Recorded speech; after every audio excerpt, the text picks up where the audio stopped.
Hi, guys. Welcome to Real Food Recovery, episode 15. We are going to be talking about connection to others and relationships. And Jamie's kind of a guru in this area. So I can't wait to hear everything she has to say. Even I'm going to be a little excited about all the things that she's going to bring to the table. So, Jamie, take it from here, sister.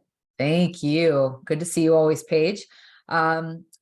Okay, you guys know in our last several episodes, we have been exploring our tree of life, our recovery tree of life, which is our imagery on our logo. And it's really a perfect representation of everything that we want to talk about in recovery.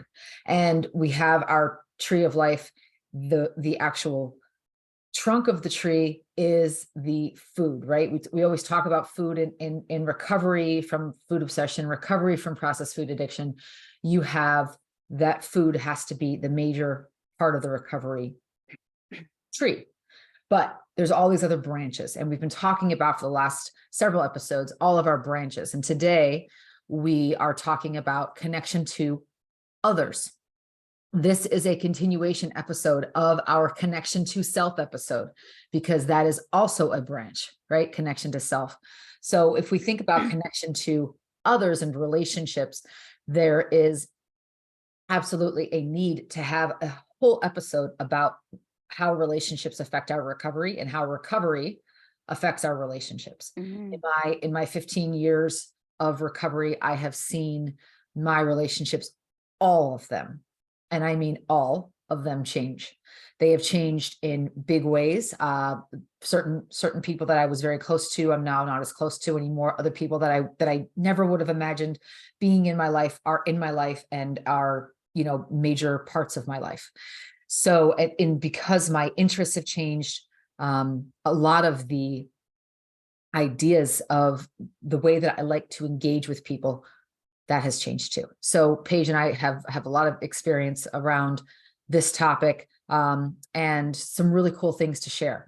And when we talk, why did we put this as a branch? Well, we talked about how integral recovery and relationships are, but human beings are wired to be in community. We just it's in our bodies, it's in our DNA, it's in our brain. We have tribal mindsets, and our mindsets connect to our emotional and physical needs. Loneliness, they're saying, is an epidemic, and it's a killer. It kills people early. And I don't just mean loneliness because your boyfriend dumped you. I mean true, where you are isolated and away from other humans, is an absolute contributor to depression, anxiety, and early mortality. So when we think about community, there's a very famous author, Johann Hari, that talks about the antidote for addiction is connection. And I really, in my recovery experience, I would say that's why we've broken out our two trunks the way we have, or excuse me, our two branches the way we have. It is connection. It is two kinds of connection, though. It is connection to self, and then connection to healthy others and healthy relationships. Those two branches have to be there. You cannot just have one. You have to have both. Yeah. And so that's why, we say community, is the antidote for addiction. Paige, what's your experience with this phrase? So this was so interesting to me because when I first came into the addiction community where you and I met, I heard that and I'm like, well, I'm kind of a loner. I don't know that that really applies to me. But what I have found is that the longer I am in a recovery group and I have gotten to know people and I am connected to others, it does make a big impact. Number one, it's nice to know I'm not the only one in there struggling. We connect through shared experiences. And so people share experiences that I'm like shaking, nodding my head, going, yeah, that happened to me too. So it made me feel a part of something bigger than myself. I wasn't alone and I wasn't lonely in this area of my life. And another fun part is when you hear other people talking about some things they do to problem solve, that gives me ideas that I might not have thought about on my own. So problem solving skills, because Mhm. they're a reliable source to go to for guidance in the direction that I want to go, and inspiring stories. When you surround yourself with people that are living this inspirational life, that that spills over into you too. We talk a lot about mirror neurons and want to Mhm. mimic what other people are doing. Our conformance drive attaches to them, That's right. and it helps us overcome roadblocks that we might not have otherwise been able to noodle out on our own. So it really Totally. does help you believe that you can be successful as well. That's been my experience. Yes. Yeah, absolutely. And when we talked about what Paige just mentioned, the benefits, she mentioned something called mirror neurons, right? And that's where we're talking about the wiring of our brain, the way our brains react and connect in neural pathways is actually part of that is built because we're wired to see other humans or other animals in the environment and have certain processes in our brains respond to what we're seeing. It could be that it's the old adage, monkey see, monkey do. It could be, that's a very simple way of looking at mirror neurons, but Hmm. it also could be because that's how we learn as babies. That's how we learn emotional Sure. responses. That is how we learn emotional regulation or dysregulation.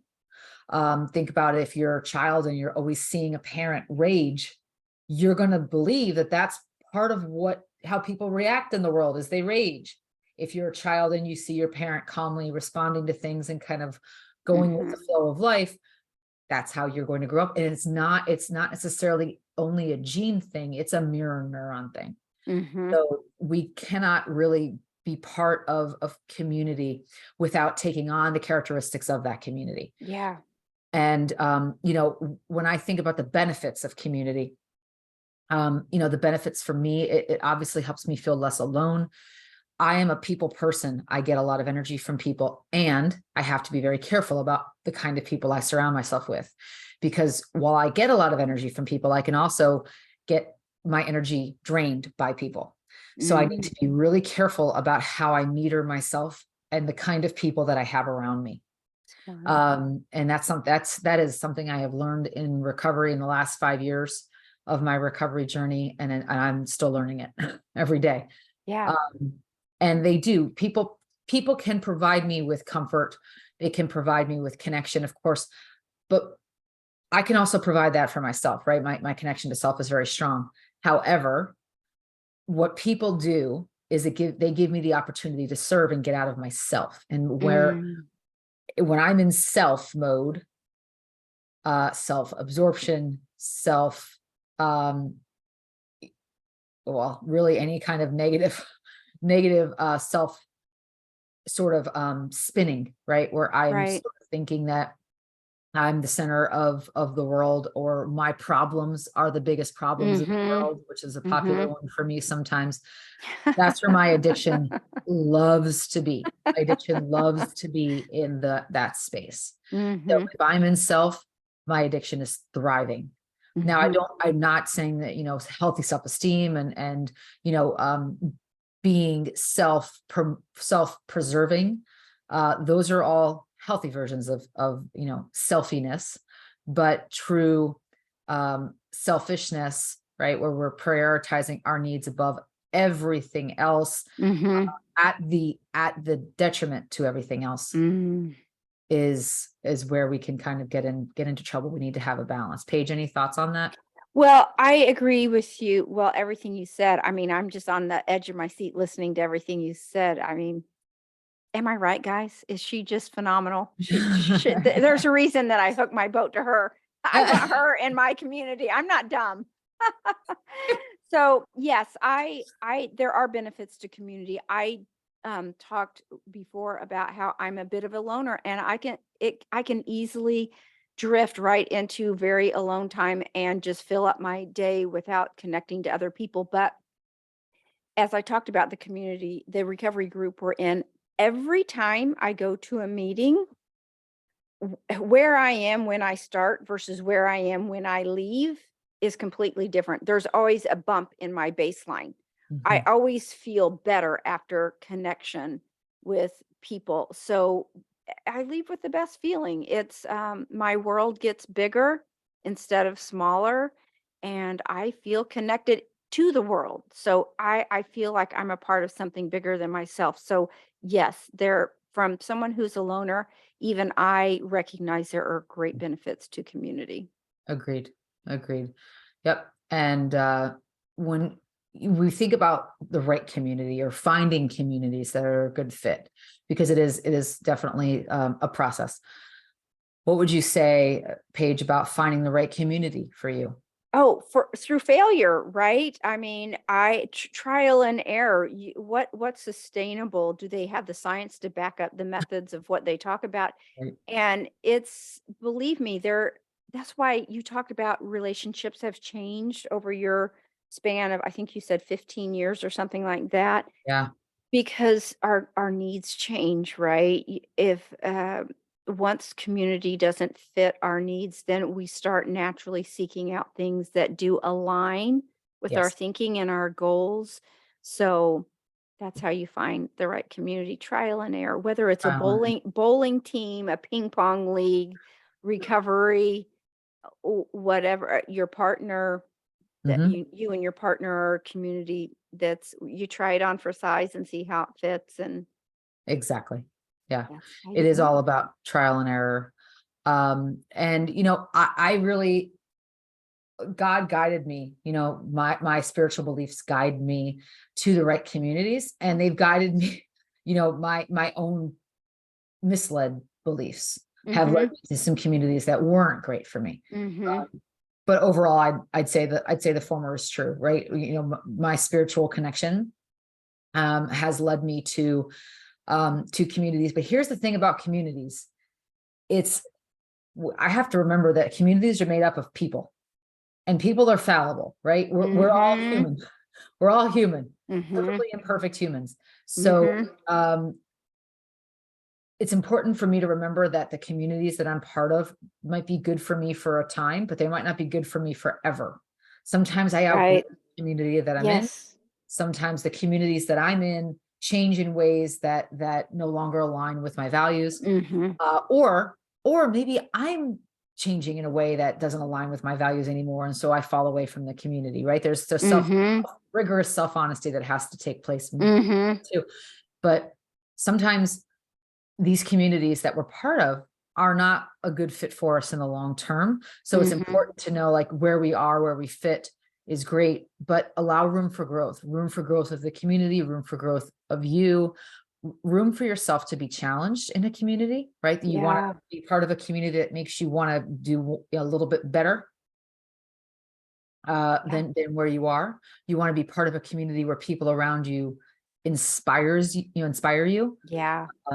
or a bulk of them inspire you to keep doing better things. Mhm. I call that spiraling upward.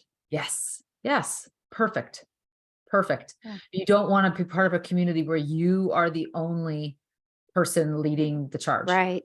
or Yes. one of the only people leading the charge. Mhm, mhm. Because leadership is great. Leadership is important, but you also need a community where you are being inspired. Yeah. Perfect. Yeah. So, okay, when we think about relationships affecting food choices, right? Because Mhm. they are so intertwined. How do relationships affect food choices for you, Paige? Oh my gosh, I've got a great story for you. It's a Okay. sad story. Get out your tissues. Okay.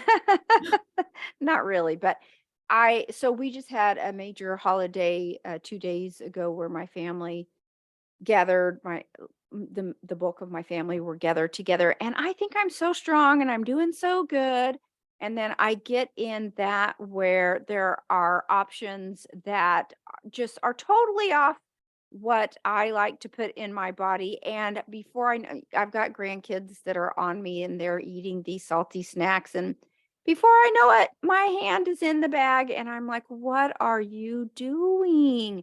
But I had this profound experience this past Sunday when that happened. I noticed that with my very first bite, I literally felt the blood shift in my brain from Mhm. my frontal lobe to my center brain. Mhm. My main focus came to how can I get another handful. I don't want to see people noticing that I'm back over and over and over there again, but I literally palpably could feel that shift of I shifted from the relationship with my family member to Yes. the relationship with that bag of food.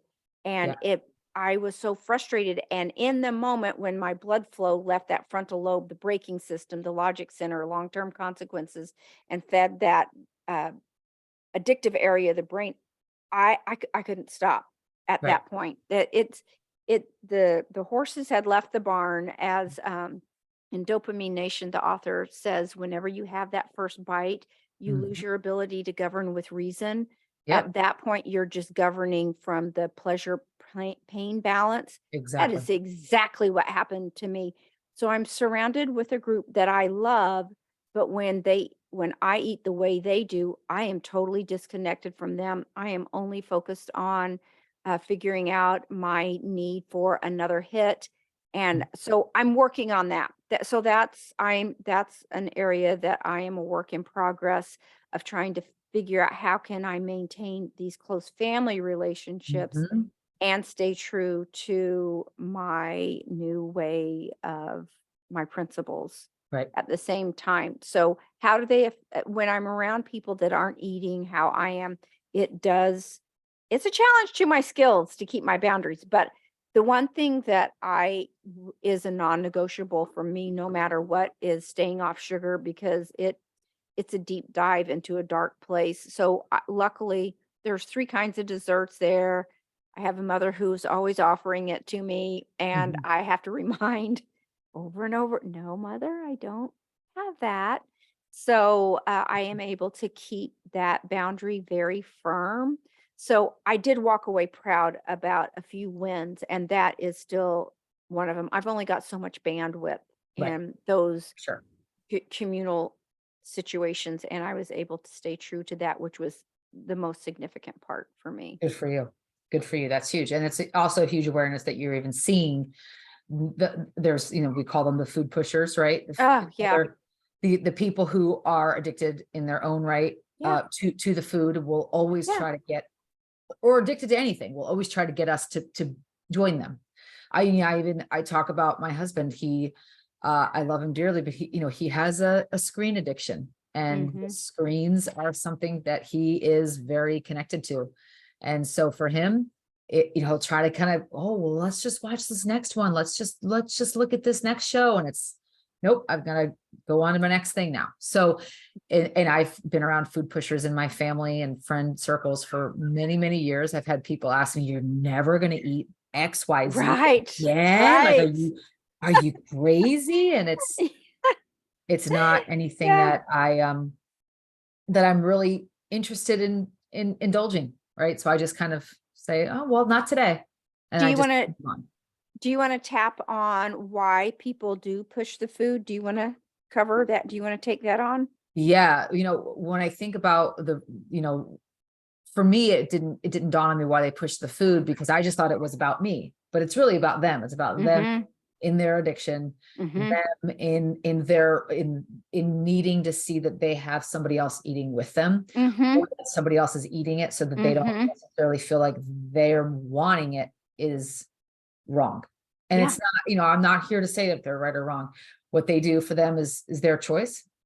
But for me, it's not the right choice. And I'm not going to Yeah. validate Yeah. someone else's behavior with my own.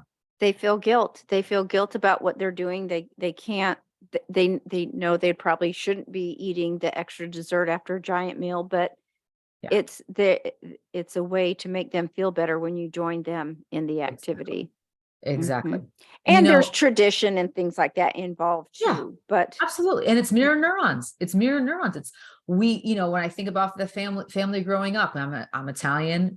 Food culture is a big part of being Italian yes. and big part of the family tradition. And I think about, when I think about holidays, I think about being around a table and Right. it Of being covered with food. course. So Yes. there's That's a how lot people show there. love. There's a lot there. And And also, I didn't realize that my relationships really in negative ways affect my food choices in, sort of compulsive ways. When I have this famous story that I tell about the first time that I realized my relationships, good or bad, affected my food.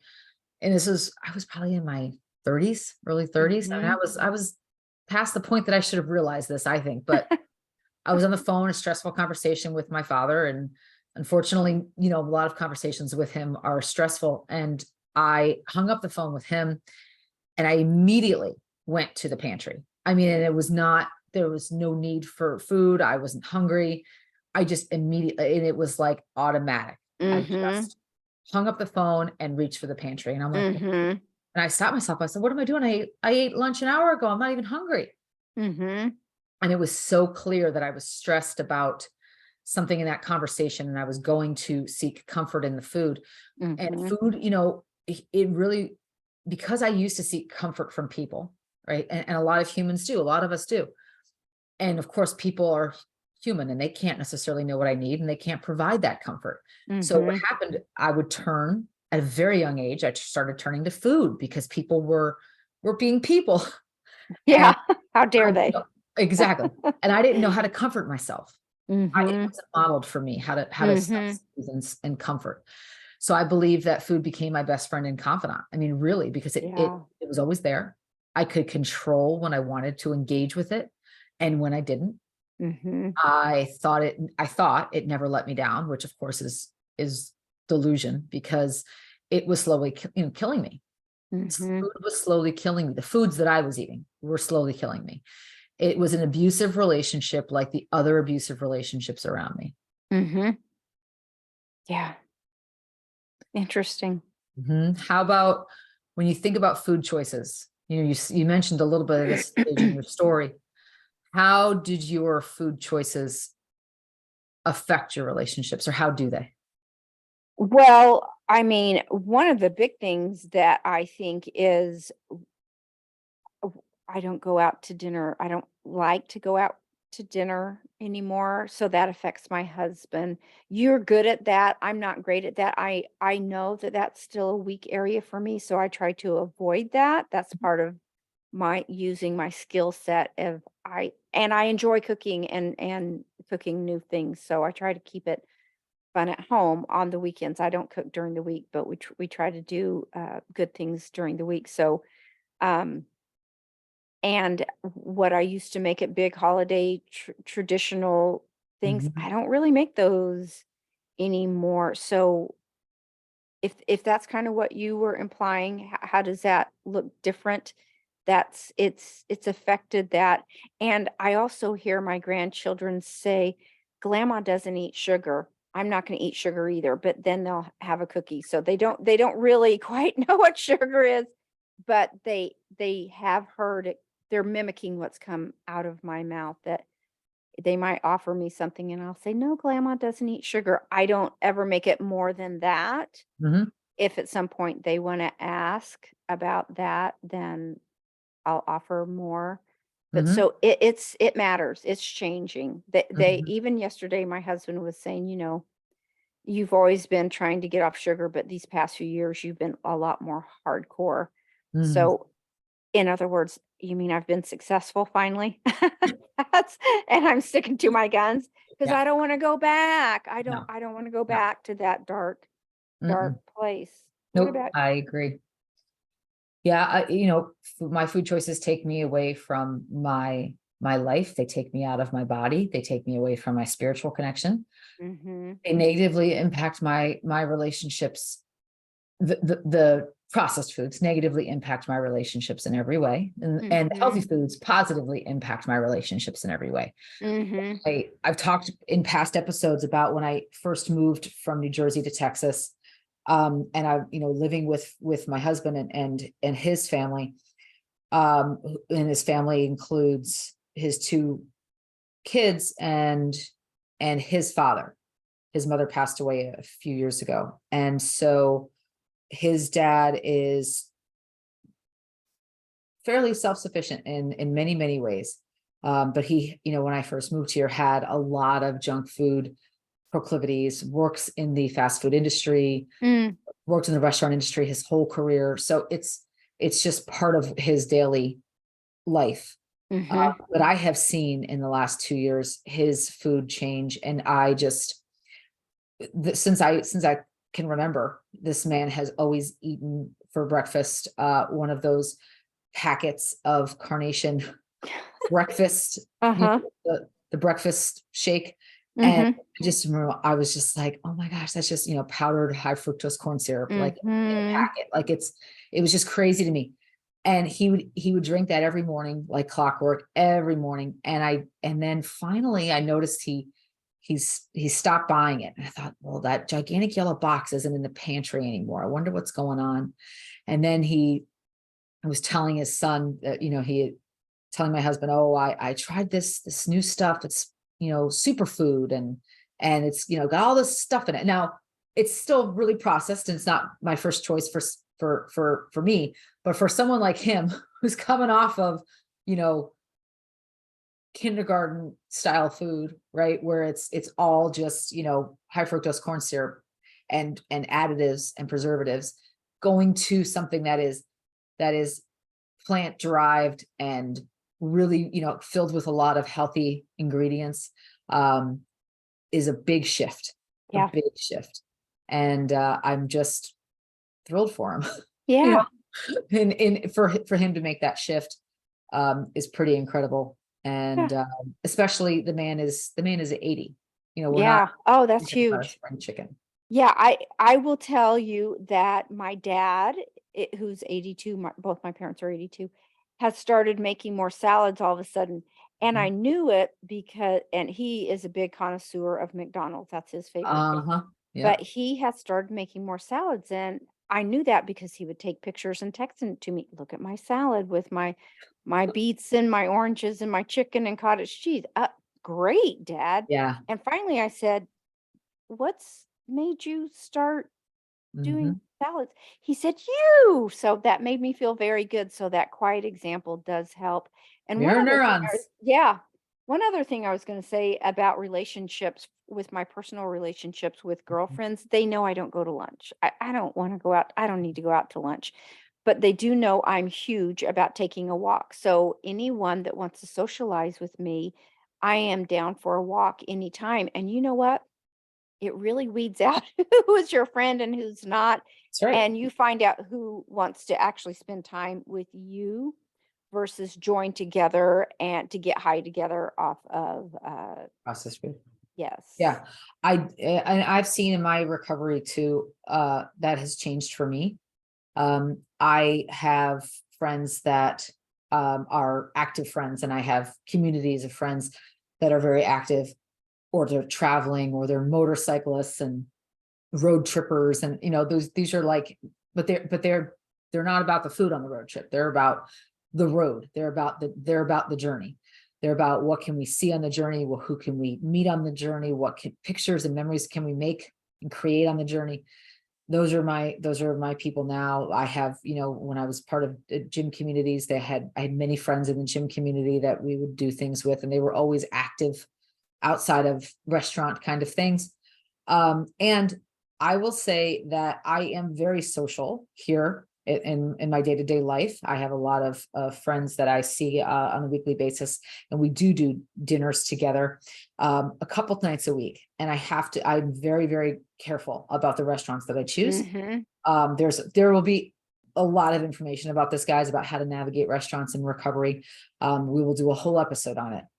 But we just need to, what I'll say about my social life is my friends know exactly how I eat. And when I am in a place that I can't choose my food or have it prepared the way I need it, I always bring it. And they are nothing but encouraging. They're nothing but encouraging and understanding and supportive of me doing what I need to do, which is why we're all still friends. Yeah. Yeah, those are people that really love you. Yes, absolutely. And also it's been trial and error a little bit, but I really haven't had any major missteps. I've been able to order what I need to order.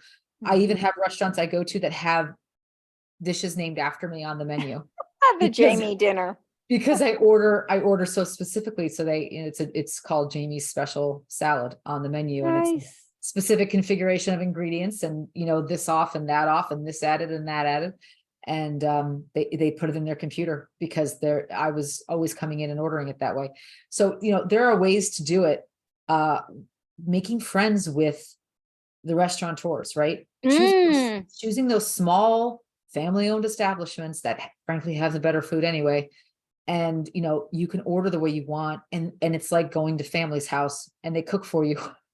But they do it, and they do it out of love. After a while, they do it from a place of love and community. And you're visiting with friends and family. You're not just going there for the food. Right. It's hard for people to understand the food addiction. If it was alcohol or drugs or something like that, it would be more acceptable to understand that it was a real issue. Not everyone understands this is a real issue. Absolutely. And it helps that I bum around with a lot of alcoholics in recovery. And their words, they call themselves, old drunks, and they get it. They're like, hey, Yeah. I wouldn't support you bringing in a case of beer to a party that we're having. So I'm not going to bring in a tray of brownies. Yeah. They get Excellent. it. Yeah. They get it. So will my relationships change after I start recovery? That's a question I get asked a lot. What's your take on that? It can be. It sure can be. It just depends on, I think, the foundation of the relationship and if it's worth it to them to stay in there with you and where they are in their own personal life. Yeah. But yeah, it's possible that things can change. Yeah. And that's okay. Yeah. That's okay. And you hear people coming out of drug rehab all the time that you may need to change some relationships in your life. Yes. Yes. And for me, as we talked a little bit about this too, but the friends I had were in my past were mostly centered around food, restaurants, eating. They were like foodie friends. Right. And when I wanted to find new hobbies in recovery and new things to focus on, my friends didn't want to be around me anymore. They called me boring. They called me, controlling. You have to have things your way. It was really a mind suck. Really, Yeah. of like, hey, well, is there something Too wrong bad. with me? Am I too rigid? Am I too controlling? It's like, no, You're just I'm trying to protecting stay myself. safe. Yeah. Yeah, protecting myself. But that's how others cope, right? When they're in the food. And it's just the same way addicts, right? Drug addicts would talk to someone else who was trying to get clean. They would say the same thing. Oh, you're no fun anymore. Oh, you don't do it anymore. So yeah, it's it can be, your relationships are so intertwined with recovery and food. Yeah.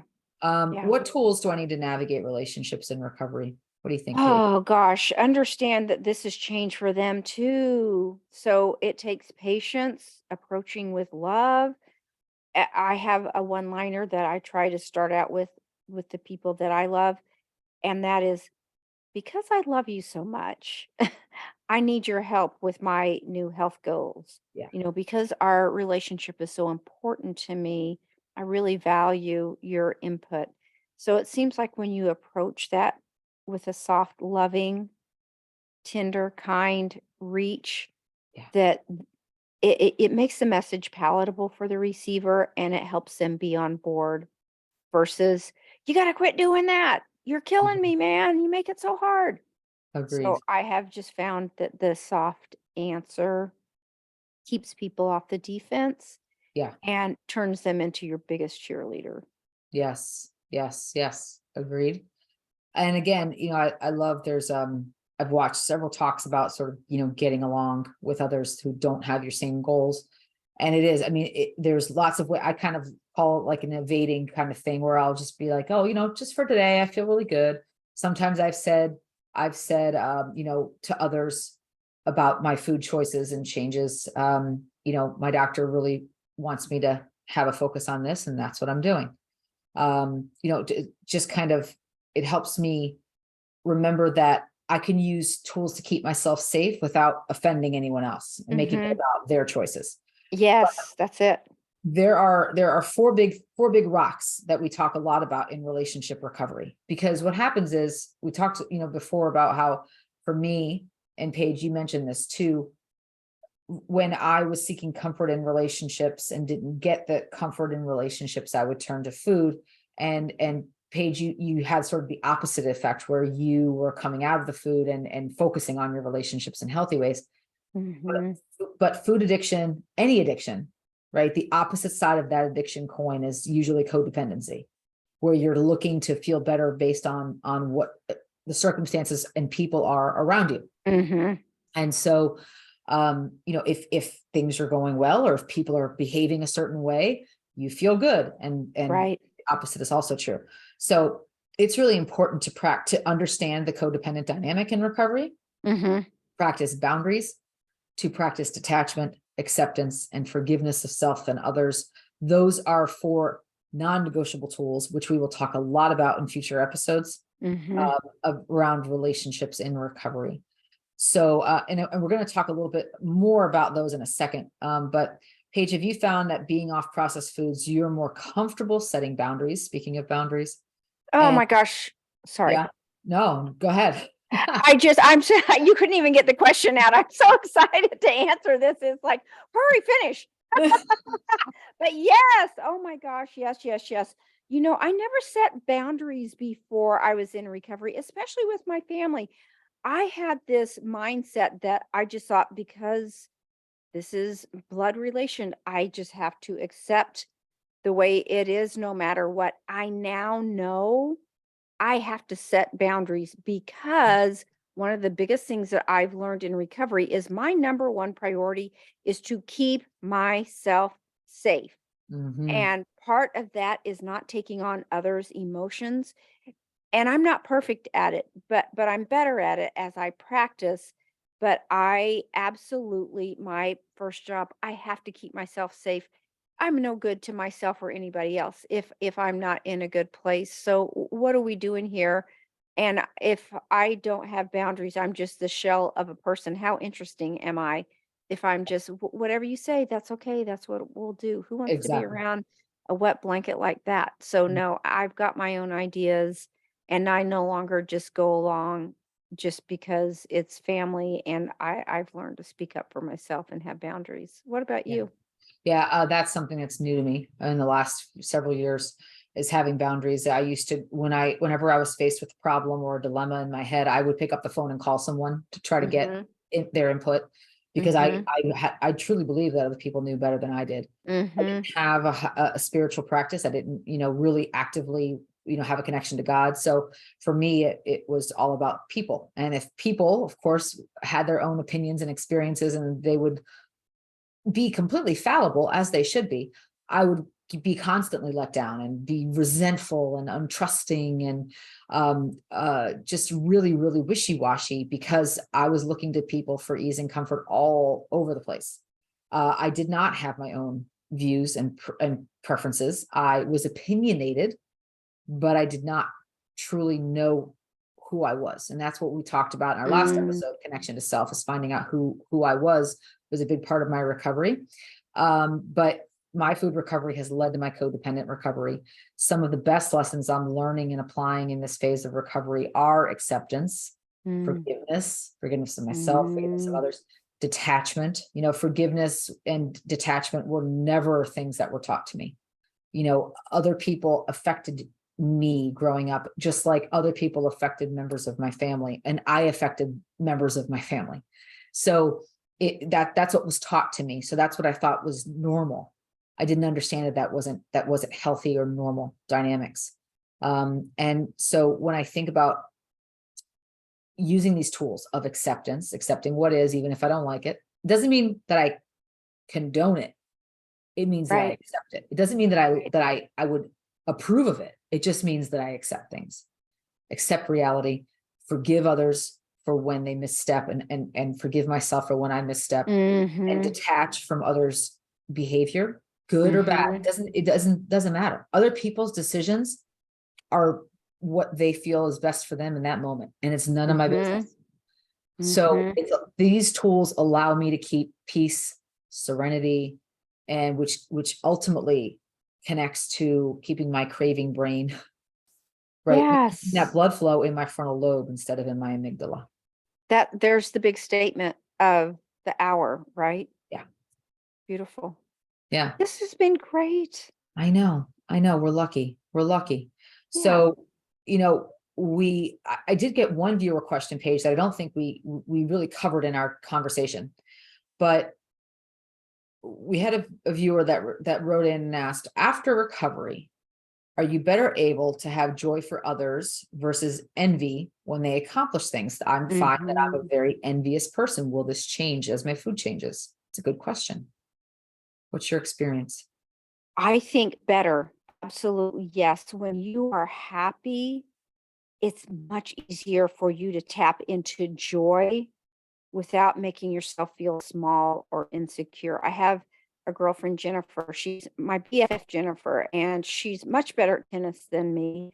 And we play every Friday morning, and I easily cheer her on when she slams that ball right past me so fast I can hardly see it going by. So yes, and she puts in a lot more practice than me. I play once a week for 30 minutes. She takes lessons during the week and she really applies herself. Mhm. So I'm able to be her cheerleader easily. And I really mean it. She's put in a lot of work and effort to get to where she can slam those balls and have them whiz right by my head. Mhm. So yeah, I'm much better than that. And I appreciate seeing the fruit of other people's labors too. Yes, So I totally, admire that. totally. And I remind myself, struggled with feelings of envy, and in some ways I still, when they come up, I'm much more curious and I'm able to unpack them more effectively. Mhm. And it's usually, my envy doesn't have anything to do with other people. I thought it did, but it doesn't. It has something to do with my own self-esteem or my own lack of self-esteem in a certain area. And I have to really get curious and examine that for me. Mhm. And when I'm honest with myself and honest with another person, if I can be honest with them about areas that I'm struggling, usually it takes care of itself. But I Mhm. and I will say that I'm healing now, and I know what's meant for me will be for me. So it's Mhm. it's a waste of energy for me to be envious about other people's successes or acquisitions or whatever their life gives them, because that's what's meant for them. What's meant for me Mhm. is on its way to me. It's Mhm. coming to me, and the universe's timing, not mine. Mhm. And for me to be envious of others essentially is me trying to do God's job, which, Yeah. I tried that for 35 years and it landed me squarely in recovery, and a mess. It made a mess of my relationships in my life. So I don't want to do God's job, and I certainly couldn't do it better than him. So it's just, God's got it, and he's also got me, right? Like I have a lot of faith that what's meant for me will be mine. Yeah. I don't need to get envious anymore. Yeah. Don't you think relationships get better in recovery? Absolutely. Absolutely. My relationships have gotten more, I would say, more meaningful in recovery. Yeah. They've You can gotten more health promoting in recovery too. Yes, you can connect on a deeper level with true connection, doing shared activities that are big in the world, bigger than eating together. I don't want to just eat with you. I'll eat with you on the side of the mountain while we stop to take our lunch break Right. and do that. But I don't want to just share going to an all you can eat Chinese buffet. That's not what I want to do. No. I want to go do an exercise or take a walk or Right. go to the movies or anything where we can just talk and connect, but the focus is not food. So, Right. yeah, it's just an opportunity to feel better all the way around. Amen. That's so true. Well, Paige, awesome, awesome Yeah, good episode talk. today. Mhm. Guys, if you have any more questions about recovery and relationships and the dynamics at Yeah. play, please put them in the chat here on YouTube or any of our podcast platforms. You can also find us to ask questions or make comments about our episodes. You can find us on Instagram under Real Food Recovery 23. You can find us at where else? TikTok, Face. Yeah. Facebook. Mhm. So thank you. And we have a really, really big drive to make sure that your viewer questions get reflected in future episodes. So don't Yeah. hesitate putting them in there. And great episode, Paige. Always good Yeah. to see you. We will You see the too. rest of you all on the next episode of Real Food Recovery. Take care. Thanks, guys. Bye-bye.